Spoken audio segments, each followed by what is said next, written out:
बिहार में होने वाले पंचायत चुनाव को लेकर तैयारियां पूरी हैं और 24 सितंबर से पहले चरण का मतदान शुरू होना है। इस पंचायत चुनाव को लेकर बिहार राज्य निर्वाचन आयोग ने सभी पदों के लिए अलग अलग चुनाव चिन्ह आवंटित कर दिए हैं। निर्वाचन आयोग द्वारा आवंटित चुनाव चिन्ह रंग बिरंगे हैं। जानवर से लेकर घर के सामान तक, चौका बेलन से लेकर फल फूल तक सभी प्रकार के चुनाव चिन्ह आवंटित किए गए हैं। सभी 6 पदों के लिए होने वाले पंचायत चुनाव के लिए अलग अलग चुनाव चिन्ह आवंटित किए गए हैं। राज्य निर्वाचन आयोग ने मुखिया पद के लिए 36 प्रकार के चुनाव चिन्ह आवंटित किए हैं। मुखिया के लिए आवंटित चुनाव चिन्ह में कलम दवात, ब्रश, कैमरा, टेलीविजन, किताब, हवाई जहाज, मोर, ऊंट, मोबाइल, उगता हुआ सूरज, खजूर का पेड़, सेब, बाल्टी, केतली, चिमनी, कैमरा, फूल, गाजर और मोतियों की माला, ढोलक शामिल है। पंचायत चुनाव में वार्ड सदस्य के लिए 20 अलग अलग चुनाव चिन्ह आवंटित किए गए हैं। वार्ड सदस्य पदों के लिए तितली, बकरी, नाव, कार, स्कूटर, चश्मा, टेबल फैन, दीवार घड़ी, कुल्हाड़ी, चम्मच, घड़ा, रोड रोलर और तबला जैसे चुनाव चिन्ह आवंटित किए गए हैं।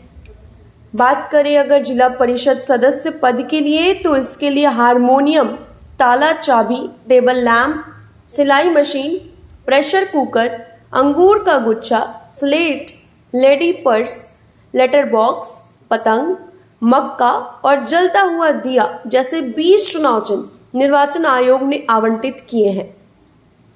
पंचायत समिति सदस्यों के लिए 10 प्रकार के चुनाव चिन्ह आवंटित किए गए हैं, जिसमें कप प्लेट, कंघी, फ्रॉक, नारियल, चारपाई, ढोली, जीप और गैस सिलेंडर जैसे चुनाव चिन्ह निर्वाचन आयोग ने आवंटित किए हैं।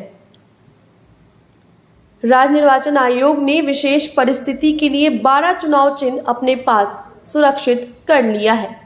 अगर उम्मीदवारों की संख्या आवंटित चुनाव चिन्ह से ज्यादा हुई तो वैसी परिस्थिति में निर्वाचन आयोग सुरक्षित चुनाव चिन्ह से कोई चिन्ह आवंटित करेगा। आयोग ने मुर्गा, कछुआ, अंगूठी जैसे 12 तरह के चुनाव चिन्ह सुरक्षित रखे हैं। वहीं बता दें, ग्राम कचहरी सरपंच पद के लिए जारी चुनाव चिन्ह भी रोचक है। इस पद के उम्मीदवार को चौका बेलन, नल, बल्ब, जोड़ा बैल, बगुला, छाता, चरखा, पानी का जहाज, बांसुरी, हल एवं टमटम सहित अन्य चुनाव चिन्ह आवंटित किया गया है। तो बिहार में पंचायत चुनाव के लिए तैयारियां जोरों पर है। वैसे तो चुनाव की अधिसूचना 24 अगस्त को जारी होगी, लेकिन उससे पहले ही चुनावी अखाड़े में संभावित उम्मीदवारों की कसरत शुरू हो गई है।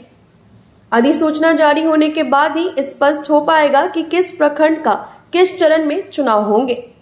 राज्य निर्वाचन आयोग ने 11 चरणों में चुनाव कराने की बात कही है, लेकिन भोजपुर के डीएम ने 10 चरणों में पंचायत चुनाव का प्रस्ताव पहले ही भेजा है।